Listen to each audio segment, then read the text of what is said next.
Le cinéma, donc maintenant, comme promis, c'est la chronique de Georges Bégou, qui est à Cannes, vous le savez. Il va nous tenir au courant des films qu'il a vus, et puis nous entendrons l'entretien qu'il a eu avec Roman Polanski. Mais auparavant, Georges nous parle d'un film qui n'est pas de Polanski, qui s'appelle Rhapsodie hongroise.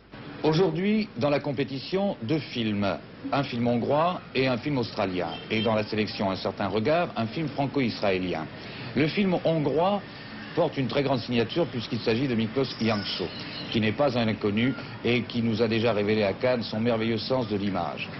C'est une œuvre étonnante qu'il nous présente, et étonnante par son originalité, son titre, Rhapsodie hongroise et Allegro barbaro. Cela se présente sous la forme de deux époques et cela dure plus de 3 heures.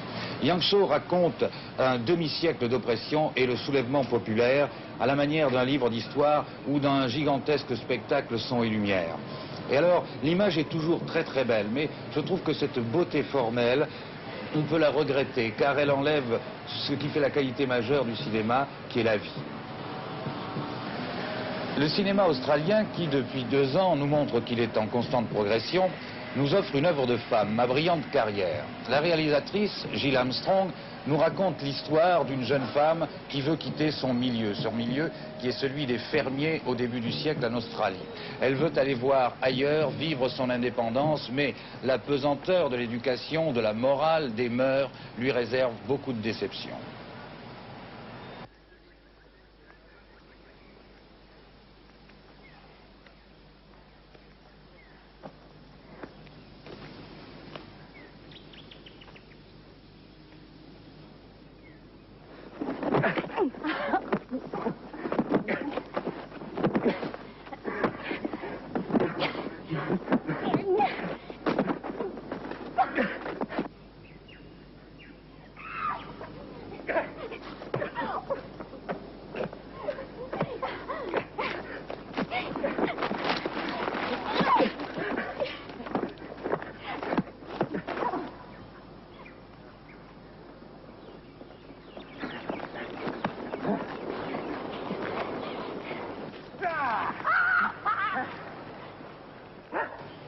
L'un des événements de ce festival pourtant chargé, c'est la conférence de presse donnée à midi au Carlton par Roman Polanski. L'auteur de Rosemary Baby et du Locataire consentait à s'expliquer après 3 ans de silence. Aux États-Unis, un nouveau juge l'attend et il a décidé de s'y rendre pour en finir avec le procès intenté par les parents d'une mineure. Et quoi qu'il advienne, quel que soit le jugement, Polanski ne veut plus travailler ni vivre aux États-Unis. Il vient de terminer en France un film d'amour d'après l'œuvre de Thomas Hardy, Tess, avec en vedette Natasha Kinski. Et vous allez l'entendre, les préoccupations de Roman Polanski aujourd'hui s'écartent manifestement des problèmes psychologiques et sociaux qui furent la trame de ces films d'hier. Après la période stalinienne, quand les frontières à la culture occidentale se sont ouvertes en Pologne, j'étais très influencé par certaines tendances. C'était un défi au monde que je connaissais, un monde rigide et réglementé. Aujourd'hui, le monde autour de moi est devenu tellement absurde, surréel lui-même, qu'il me semble nécessaire, qu'il me semble juste de revenir aux émotions plus profondes, plus humaines et plus universelles. Je voudrais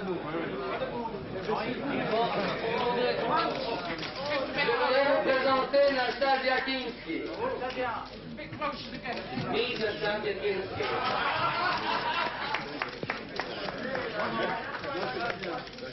Le dernier volet de cette chronique concerne encore une œuvre de femme, Michelle Bat Adam. C'est une Israélienne. Dans Moment, elle nous fait partager l'éveil à l'homosexualité de 2 femmes. L'une est mariée, l'autre est divorcée. Elles se rencontrent par hasard dans le train entre Tel Aviv et Jérusalem. Elles s'éveillent donc effectivement à des sentiments, à des émotions, et la caméra nous montre tout cela gentiment. C'est un film qui n'explique rien, qui ne fait pas de discours, mais quelquefois on peut le regretter car on reste un peu sur sa faim.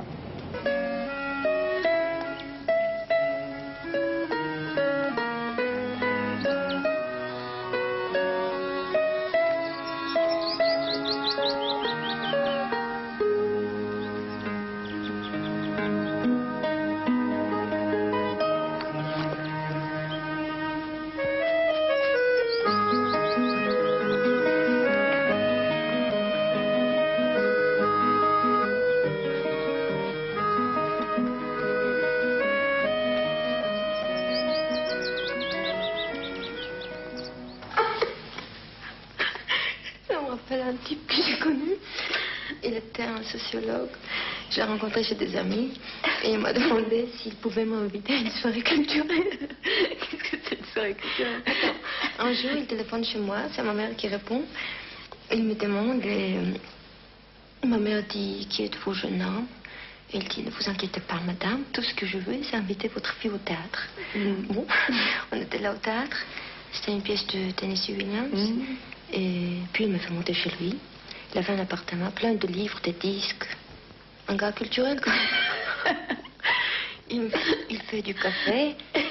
Il m'offre de petits fours, plutôt vieux. Et il met un disque Billie Holiday et il dit, est-ce que je peux baisser les lumières? Alors je dis, bien sûr, l'électricité ça coûte cher. Alors là, il se pose devant moi, il met sa main sur son truc, et il dit d'une toute petite voix, j'ai envie de faire quelque chose pas du tout culturel. Je te jure que c'est vrai.